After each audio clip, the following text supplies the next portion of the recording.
So, you're probably wondering what I'm getting at by talking about narcissistic abuse. Well, the main thing is to encourage people that there is life outside of abuse. And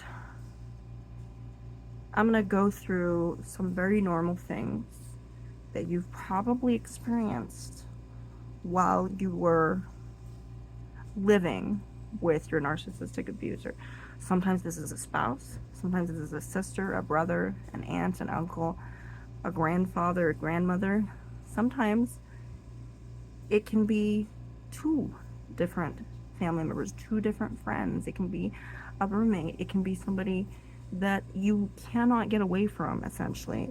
And people tell you, of course you can get away from them.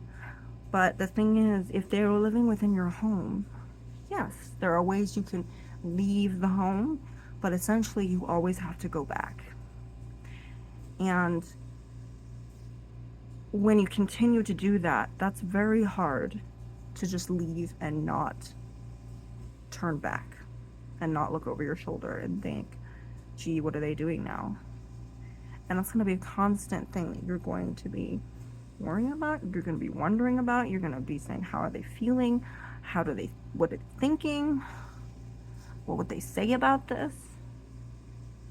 And it's really hard to shut that part of you down, because this is, even if this was a functional human being, like a human being that treated you like a decent human being, you would form these bonds with them.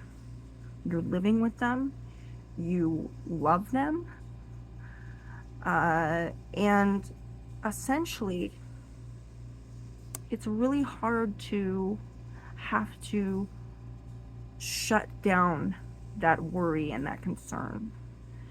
And you think to yourself, gee, in order to do this, I would have to be a heartless person. I am shutting off my love. I'm shutting off my compassion for this person. No. Your love for this person doesn't have to change necessarily. It might move from, what you're doing is you're relocating your love. You are essentially, you're taking your love with you. Do you still love that person? Yes. There are certain things that are not going to change that. That will never change that. You will love that person. But then there's also a hate that comes with it. So it's very confusing. And I'm going to say your love is very genuine for them. That's what makes you a sensitive and beautiful person. You are the strong person. You always were, but you weren't treated that way. You were the one that was probably holding everything together. You were holding the walls up. You were holding them up. You were letting them lean on you. They were dependent upon you. And this isn't always the case. Sometimes, there are different circumstances. But for the most part, you were the one that gave 200%. Why did you give 200%? Because you were always told that you were doing less. You were always told that you weren't good enough, you were not perfect enough. And when you reached that perfection, perfect was not perfect enough for them. It was never good enough, and nothing will be ever good enough for that person. And you know what happens? When they move on, when they find another relative to abuse, or they find another spouse or another woman or man to get together with, it will repeat itself. They will tell you, look what I'm doing, and they will be ostentatious and say, I'm doing so much better now, I'm doing this, I'm doing that. And yes, a lot of these narcissists, they appear to be doing really well sometimes. They appear to have everything together. But you know this person. You lived with them. You were around them. Probably for several years. And you know how they think. You know that there isn't a lot of feeling behind what they are doing and how they're thinking. And if they're feeling anything or thinking something, it is about themselves. It is for themselves. It is never for you. And people will say this, they'll say, well, they love you in their own way.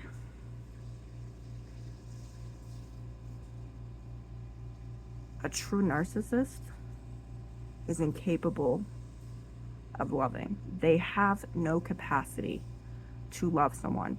And this is not just me saying this because because I've been hurt, which I have been.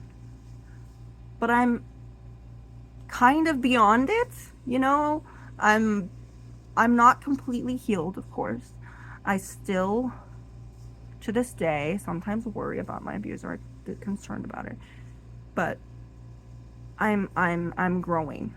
I am on my journey of healing. So I'm not out of the woods yet.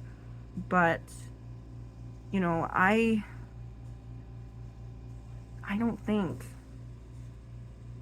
So the reason I'm saying that is because I've heard this from psychiatrists that have said this, that are actually there's like two of them that I follow, but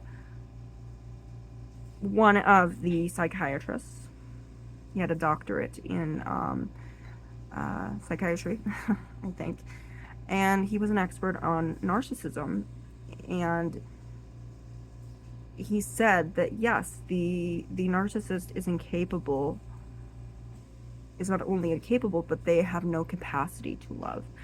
And it is not just a mental thing, it is also a spiritual thing. It affects, I mean, if you believe in the spirit and you believe in the soul, and that there is something beyond our minds and our bodies, then yes, it's definitely something that is in there as well.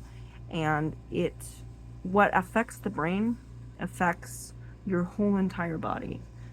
And this is something that has actually been proven, I believe so.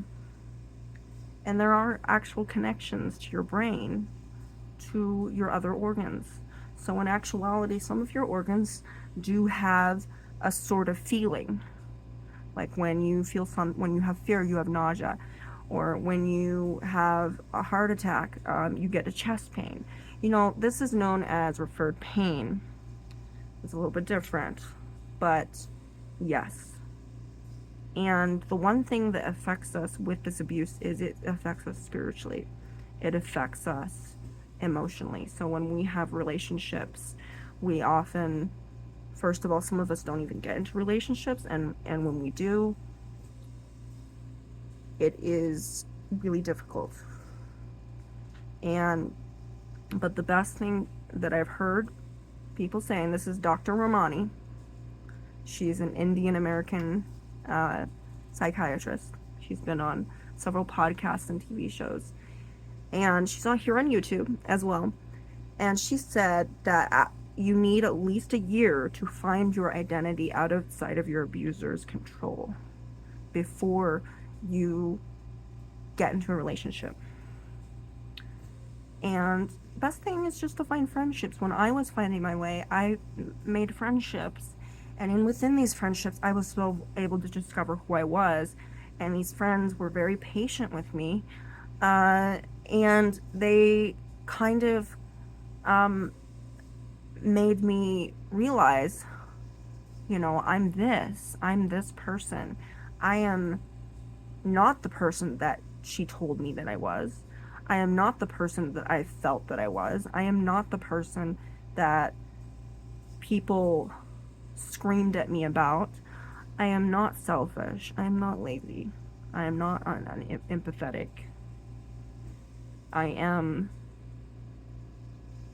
a worthwhile individual that is deserving of respect. You are a worthwhile individual. You do have purpose. Your life does have meaning. And if you have escaped your narcissist, this is a very exciting time, because you are going to be able to get to know who you are as a person. You get to know who you are, and you don't necessarily have to leave the home. Sometimes what you can do is just take little steps outside of their control, very, very gradually. So when you do leave and when you do move out, or you have a life of your own, you will be prepared. And as I said, a lot of people on the outside watching this abuse going on, they will say, why don't you leave? Why don't you just take off? Well, if that's going to end up you being homeless, that's kind of scary. So you might want to take your time. Don't rush into anything, because abuse is something that you need to heal from gradually, and it's a huge transition. It is not just one transition, it is a million of them, and you need to get through it as slowly as you can.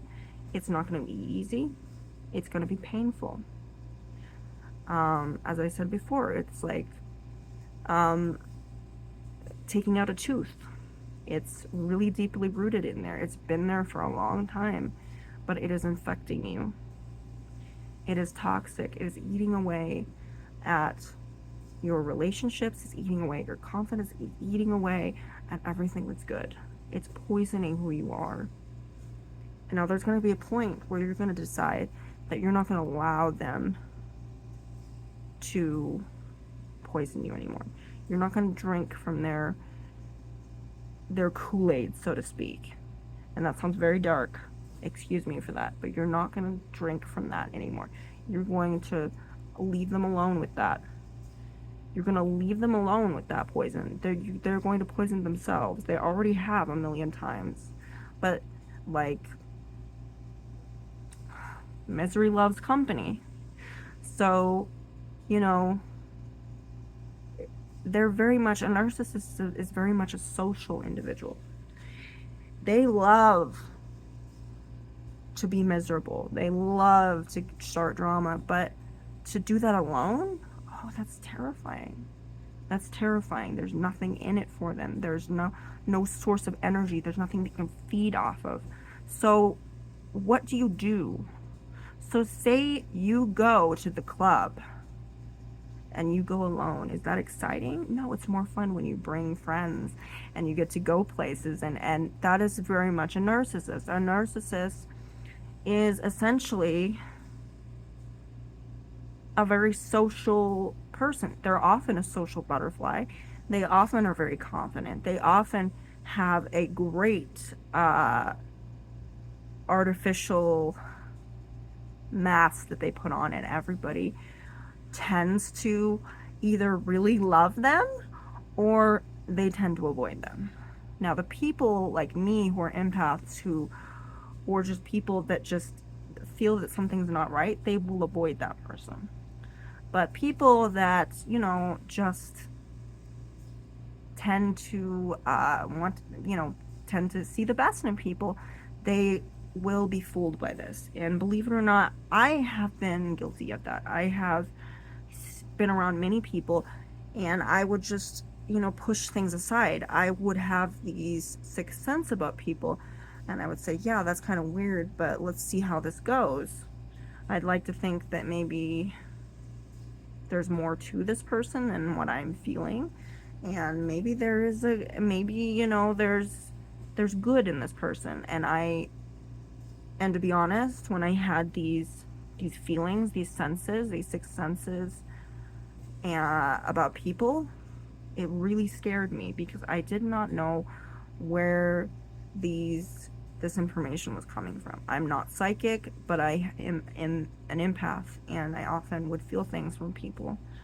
And it just happened as soon as I hit 13. I just knew.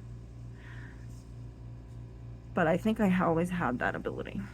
But I think 13 was where it kind of peaked. It became the strongest. It became very central to who I was, and there was really no way of avoiding it, because I just knew.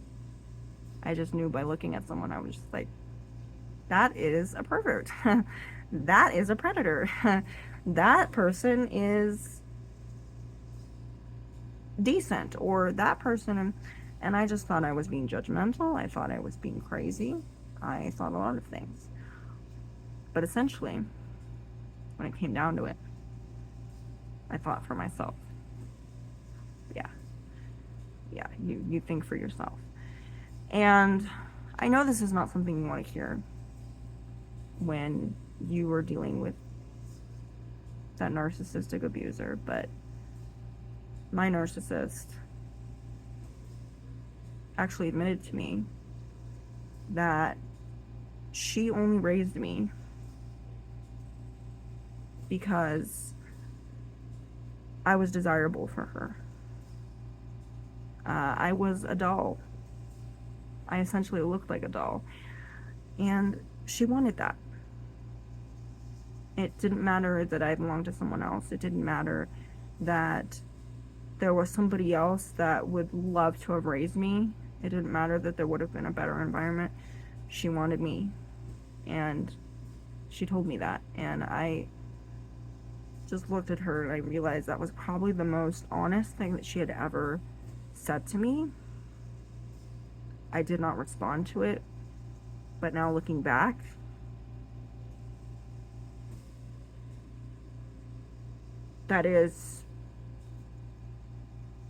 it's true, but it hurts. Everybody expects the truth to be something that is going to set you free. And yeah, Jesus said the truth will set you free. But I think one of the things that you can read from that is Jesus said many other things about his life and how he lived it on this planet. And I can tell you this, that the truth hurt him a lot of times. The truth about humankind, the truth that we hurt one another, and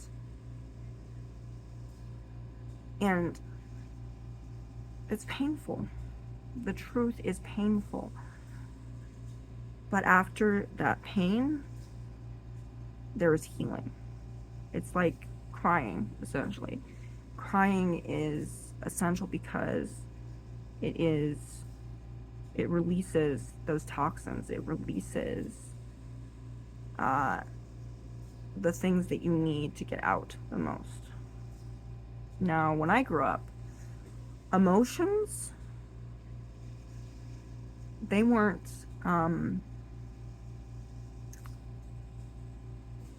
wanted. They weren't needed. It was either told to me that these are hormones that you're experiencing. You're talking too loud.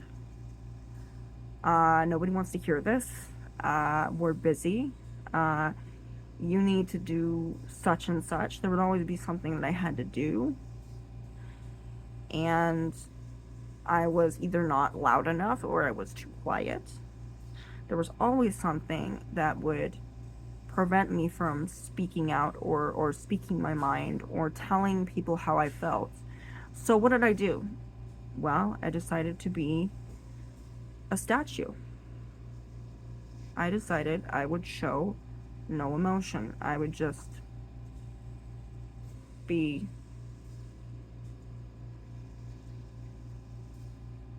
completely vacant within this face. And you wouldn't think that because I look so, a lot of people are like, oh, you're so bubbly and you're so happy and you're so nice. And I was like, well, yeah, I'm bubbly and happy now, but I wasn't always like that. I was a dark individual. I lived in darkness. Darkness was my friend, essentially. I enjoyed the darkness. But I also retreated to the darkness because, not only because I was running away from the demons, but also because demons put me there. They said, this is your life. This is your life now. This is who you're supposed to be. And nothing's going to change that. Now, sometimes a demon or demons can embody a person. sometimes demons aren't something that you know, that it's not paranormal activity. It's not ghost adventures. It's not some horror movie. It's not some spirit floating around. Sometimes a demon is a person. It is a person that makes sure that they do everything that they can to bring you down, to make you as submissive and as weak as possible. They, in their effort, now this is where it really comes, where it gets kind of tricky. They think that they are weakening you by stabbing you and poking you and telling you, mocking you about the things you're insecure about, your fears, everything that they've ever told you. They use these things to keep you in line, essentially. But what they don't know is after a while, you start to build up a sort of armor. You start to build up a wall. You start to, and this isn't necessarily healthy. What happens is when you build a wall around yourself, how are you going to get out? How are your emotions going to get out? How are your emotions going to be released? How are you going to get relief? You can't. You've trapped yourself in your own shell, so to speak. And you are screaming to get out. You're trying to get out, but no one is hearing you. And eventually, you lose your voice. And people take this silence as some sort of weakness. They think, oh, she's being silent. That means she's being submissive to me. The narcissist is sitting there going, yes, my job has been well done. Satan, I have done well. You know how that is. And so you tend to have a lot of emotions that are bottled up. And then and this works to their advantage. So when they say one word, they say one whatever it is. Now, just imagine this wall has it doesn't have a roof, okay? Your structure the metaphorical structure that you've created to protect yourself has no roof. So essentially, you're at the bottom of this structure. And when somebody comes knocking on that structure, when somebody comes knocking at your wall, you will explode. Why? Because you have been told to stuff it down. To stuff it down the chimney. Just stuff it down there. Doesn't matter if, just get your problems and bury them. Essentially, things, as you know, when they get buried, aren't always forgotten. They don't just disappear. You know how it is when somebody tries to bury a body? Somebody finds it. And somebody uncovers it and says, oh my gosh, look what happened here. I bet they didn't have a fun time. How long was this? 3 years ago? Oh my gosh, yeah, somebody was really brutalized. So that's the way it is, and you bury all your bones, and eventually you're going to have to uncover them, and when you do, that's when you explode. And when you do that, they just sit back and they just go, music to my ears. I love this. See, this is why I can't talk with you. I'm afraid of you. I can't have a normal conversation with you. I don't think I ever will. You're always so emotional, and you need help. Does that sound familiar? That's the narcissist. That's the narcissist talking. They create that chaos. They create that buildup. They create the things that go on. They are playing you like a fiddle. They are pulling your strings. Do they worry about you being finely tuned? No, they don't. They don't. And as I've been on Instagram and I've heard narcissistic abuse survivors talk about this, and as well as on TikTok. So I've been around. And they said a narcissist loves a person, going back to the love complex of here. A narcissist loves someone in a very superficial and shallow way. They love that person because they give them something, but they love them like a new pair of shoes, like a possession. You are a possession to them. Do not think for a moment that they see you as a person. I have actually told my abuser, I said, I am a human being with a soul. I have my own free will. I am independent. And you know what she told me? She said, I'm not quite sure about that. You're not quite sure about me having a soul.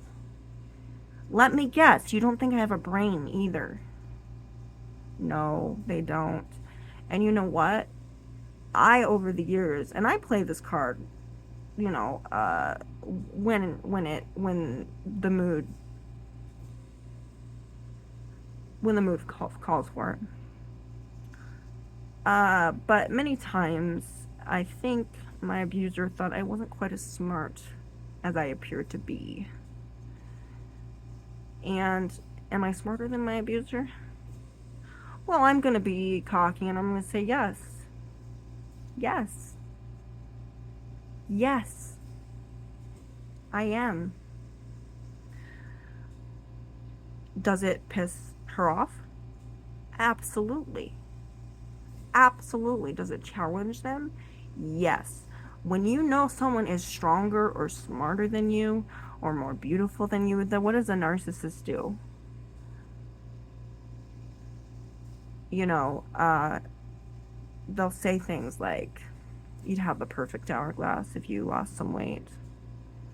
Oh, if you're smarter than you, they'll say, well, you know, you might not know this, but, you know, I don't think anyone's really going to understand, like, your autism. Like, I don't think the rest of the family is going to understand that. And, like, you know, because of your autism, you don't have empathy, you know. And so for the longest time, I didn't think I had empathy. Little did I know that I was experiencing everybody's emotions at once, including my abusers. And I was feeling everybody's pain. And I was confused, and I was a teenager, and I didn't know what the heck was going on. I didn't realize this was what being an empath was. Because I was told that I was an unempathetic, selfish, lazy jerk. Although her personal favorite was Little Shit. Yeah, she used to call me a little shit, actually. That was one of my names. She could have called me worse, I suppose. I mean, I don't remember if she called me anything else. Don't think so. If I didn't hold on to those words. I didn't. So, yes, she thought. So another thing that they do also, if you're smarter and if you are more beautiful, yeah, they will attack your appearance. If you're smarter, they will constantly challenge you and correct you as much as they can and make you feel like you don't know anything, that they know more than you do. So yes, you are challenging to them if you are smarter or prettier or more attractive, or you just do things better than they do. And it just happens to be that you are somewhat I'm not going to say better, but I'm going to say you are what they want to be. You are what they want to become. They don't want to be themselves. Do you think they want to live with that much toxicity? Do you think they want to be that miserable all the time? Do you think they want to live with all of that inside of them? No, of course not. But they're trapped in that situation. And It is the lifestyle that has sustained them. So they're not going to change no matter how miserable they are. And then you forget they're addicted to the misery. They're addicted to feeding off of negative energy. They're addicted to abusing people. So they can't stop. Do they want to be themselves? No. I don't think anyone wants to live that way. I've seen it many times. And it is tragic. It is a very tragic thing to watch. But eventually, you're going to have to realize, do not let your emotions get involved with this person. They have literally played your emotions so long. Don't allow them to do that. And it's going to take some time.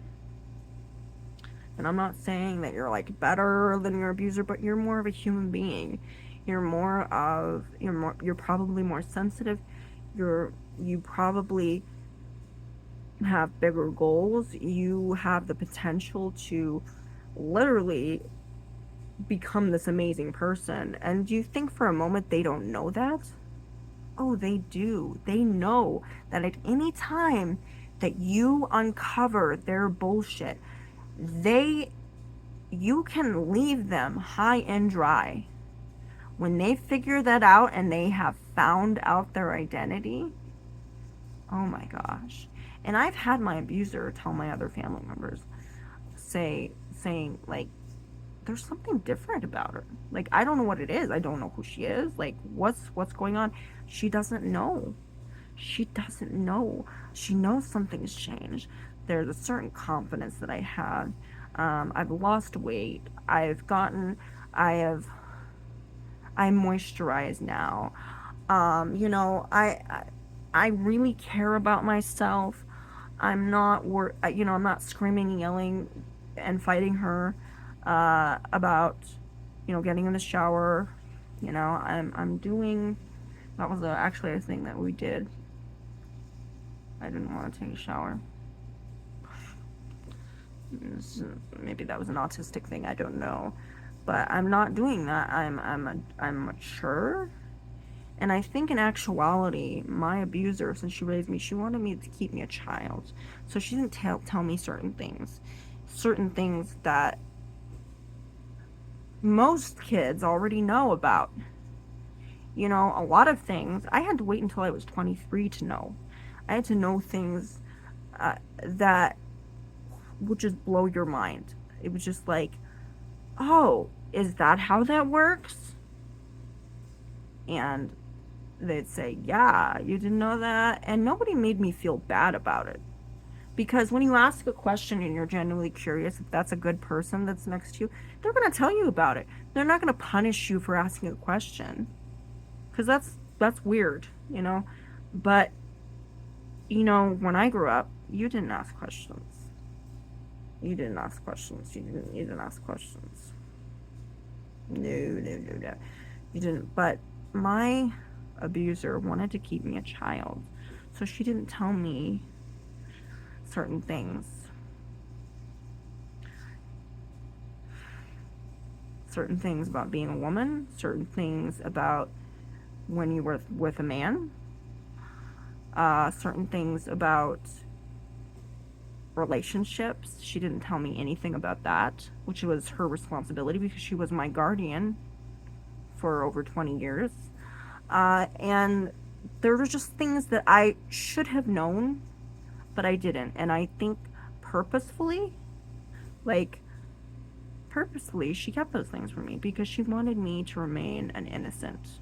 She wanted me to remain as innocent and as naive as I possibly could. But what happened is she forgot I had a insatiable desire and thirst and hunger for knowledge. And she forgot she was the one that left the television on PBS for 24/7. She forgot that I was absorbing all of this information from every movie that I ever watched, from all the YouTube videos, from all the articles that I read, from all the books that I read. I was gathering up ammo for my life outside. And I didn't even know what I was doing. I just thought, this is fun. I'm learning new things and this is exciting. There's really nothing else to do but look things up in the dictionary. And, growing up, I didn't have a cell phone. I didn't have things like that that would entertain me. We had books, we had movies, maybe a dictionary, I think that counts as a book, but, we didn't have fan fiction. We didn't have Facebook. We had Facebook. I started an account on Facebook when I was 13, but as usual, it became lost because I wasn't able to use the computer, and we had a dial-up connection, and so I had to make a new account later on. So, yeah. So that happened. But then YouTube was really what expanded my mind, because there's so much on there. There's so much to learn. There's so much to see. There's so much you can absorb.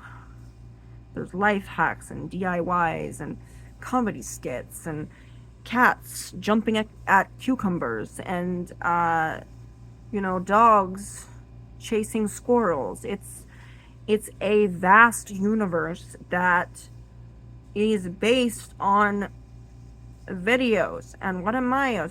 I am a visual learner, so of course I'm learning about all of this stuff, and I'm enjoying myself. And I thought, as long as I'm on YouTube, it's not a waste of time. It's fantastic. This is wonderful. So really, the best thing against any narcissist is knowledge.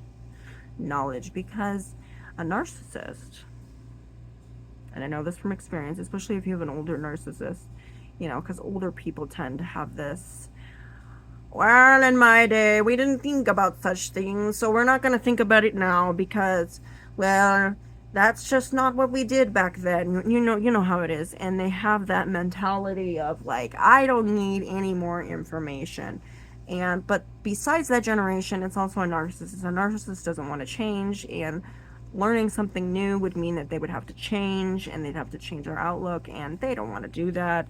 I mean, it would be nice if they could change, but yet again, that's kind of like asking them to change is literally like asking, that's like a huge transition. We're talking about like something like big, like a sex change. That's almost as I'm not gonna say it's a very extensive process. It's a bit like a sex change, okay? There's so many transitions you have to get to become a new gender, and that's what you're doing. That's what you're kind of asking a narcissist to do. Okay, we want you to rip your skin off, put on a new face, better yet, become a completely different person, the person that you have probably been for, decades, and just be somebody else. We're talking about some Frankenstein things here. You're literally telling them to rip their brain off, rip their skin off, and wear something else, and then put in a new brain. It's like surgery for them. There's a surgical process to this. No, I'm joking. No. So, by the way, I am all supportive of transitions. So, that was not a transphobic comment. I was saying that very lovely. As I said, at least with, I'm very supportive of anybody that transitions, whether it's getting out of bed in the morning or it's going to the hospital and getting, your gender changed. It's difficult. It's hard, but change is always difficult. It's always hard, and but the fruits of doing that, I think, are worth it. I think any transition is worth it. Just as long as, if it's going to make you a better human being, and it's going to help you be comfortable with who you are, and you're going to be at peace, and um you're going to be happy, as essentially, I don't see any harm in it. I totally supportive of anybody who chooses to change their lifestyle, their gender, their outlook on life, anything like that. The only time I would say, oh no, would be is if that change required, uh, you know, some sort of child sacrifice or something, or if it required you to kill someone, it required to hurt someone. No, no. If it was destructive, to your emotional and mental health, no. But am I going to sit there and say you shouldn't do that? No, no, no, absolutely not. I think everybody should be allowed to explore, the world, and decide for themselves what they want to do with their lives and with their bodies. And it's not up to me to tell them whether they're right or wrong. That's up to them, and it's up to God. So, yes. And as you can tell, I was trying to be as careful as possible because I don't want to offend anybody. Because there's been a lot of times where people have been like, are you a Karen? No, I'm not a Karen. I'm not a Karen. I'm not a Karen. And another thing, this is something that you will learn from narcissism. I know that you're always used to having to explain yourself and having to justify what you're doing. You need to get to a point where you don't have to do that.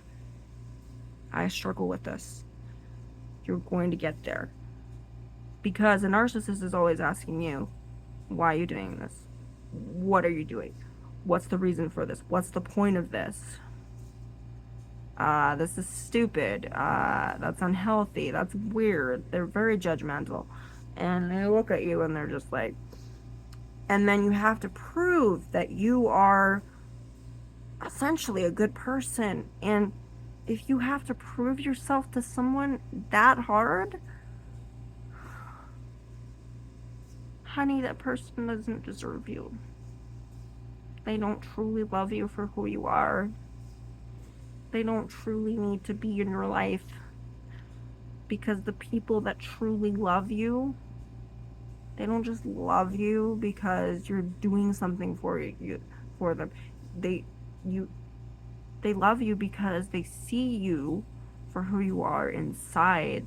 They know your mind, they know your heart and your soul, and they know your intentions. And they know right away that, oh yeah, you're not a Karen, you're not ableist, you're not racist, you're not this, you're not that. So really, I urge you, do not try to prove who you are. You know who you are. And if you don't, I really hope that you do find out who you are.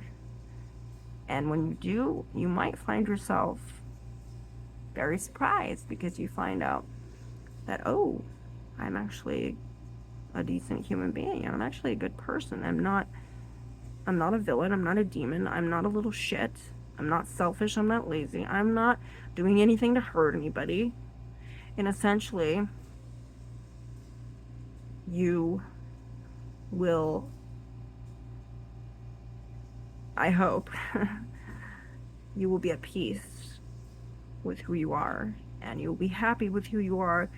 And it's not going to be about, oh, it's because I'm thinner, or Oh, it's because my skin is clearer. Oh, it's because my clothes are better. No, you're gonna have to look behind that, beyond that. It's not your money, it's not your weight, it's not your clothes, it's not the way you look. Okay, this is gonna be a change that is gonna take place within your heart and soul and within your mind. It is gonna affect everything you do. This journey of healing and this journey of finding your identity, you're going to be affected everywhere. Okay, everywhere. That sounds a bit weird. You're going to be affected spiritually, emotionally, and mentally. And eventually it's going to get to the point where a lot of times, and this is a lot of times with narcissists, is they are very visual. They will look at your physical attributes and think that that is that there's something wrong with that. And you're going to find that a lot of these things that have to do with your physical being is actually pretty normal. It's pretty normal. But for whatever reason, your narcissist has demonized that. You have curves. You're called fat. You take care of yourself. You're too skinny. You dress up. It's too fancy. You don't dress up at all, and you look like a slob. You clean up. You're a perfectionist, and you're anal. You don't clean up. You are a filthy animal.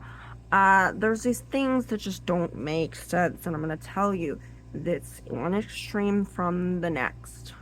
They see things in black and white. They think things as there's no gray areas. It's just extreme. You either are or you aren't. And I can tell you this. There are gray areas. Okay? You don't have to clean. Just because you don't clean the house every day does not make you a slob. Just because you don't dress up and you wear baggy clothes doesn't mean that you're dressed terribly.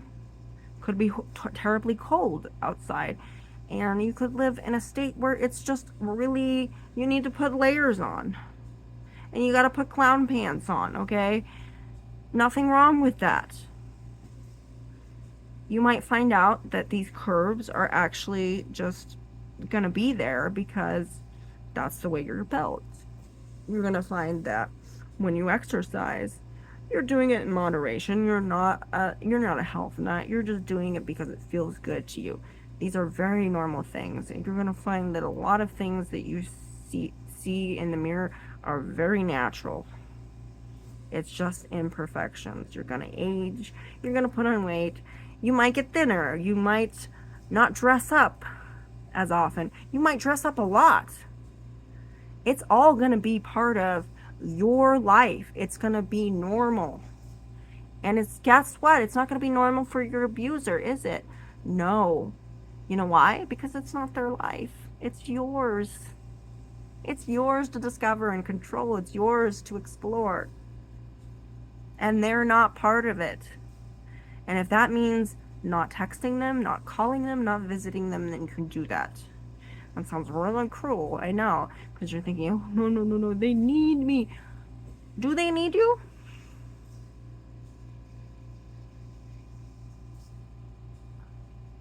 Think about this. Do you need them? Do you need them? No, you don't. Do you need them to brush your teeth? Do you need them to take a shower? Do you need them to put on your clothes?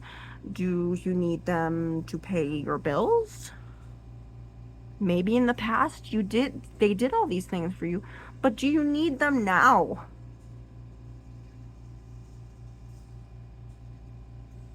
No. When you've gotten to be mentally and emotionally mature and you look at your life and you're like, ew, no, thank you. I don't need you to do those things. Thank you. I don't need you to run my life. I need to run my own life. And guess what? You're going to make mistakes, and that's going to be wonderful. It's going to be beautiful because they're going to be yours. They're going to be your mistakes. You're going to look at it and you're going to laugh. You're going to say, oh my gosh, look what I just did. I just rolled my own and it flew in the wind. Now, normally, this would be a huge deal. You know, this at home when you're living with your narcissist, it would be the end of the world. But guess what? They're not there. So when you do something that just doesn't, it just doesn't work out, does that make you bad? Does it make you wrong? If you fall down, is that a sin? No. Mistakes aren't sins like we think. Mistakes. We're thinking this, you know, it's like, oh, I ate all the chocolate cake. That's a mistake. That's a snack attack, actually. You know, you were hungry, okay? You ate all the cakes. Big deal, okay? You drank all the wine. Well, you bought it. You won't do that again, maybe. Or you won't eat as much cake, or you won't do these things. You'll sit there and you'll laugh about it. And you'll say, oh, okay, well, you know, but before you're an alcoholic, you're fat, you don't eat well enough. Even though it was only that one time that you did this, the one time that you messed up, the rest of the time you weren't doing that. So so guess what? In this life, I want you to look at your life and say, I am not making sins. I am making mistakes, and I'm going to learn from them. I'm going to laugh about them, and I'm going to move on, and I'm going to realize, okay, life is more than food. It's more than my clothes. It's more than my appearance. It's more than getting a job. It's more than having relationships. It is more than what you look like, okay? There's so much more to life, and if you're not finding that, and unfortunately a narcissist is not capable of really seeing those things that happen. Now, the beautiful people, the people that love you, will see these beautiful changes, and they'll be very proud, and they'll be very happy, and they'll see how at peace you are, and they will encourage you to keep going. But a narcissist is going to always look at this as a disappointment, because literally they don't have control anymore, and they don't have it. And I'm not saying that you just have to stop talking to them, but it is going to be really beneficial that you just stop talking to them, because you need to make things about you, not about them. How many times have you made it about them? How many times have you thought about their feelings and thought about their thoughts and thought about what they were going to say when you did something? How many times did you make exceptions? How many times did you let them lean on you? And how many times did you make excuses for them? How many times did you have to listen to them and rub their feet and be their therapist? How many things did they do for you?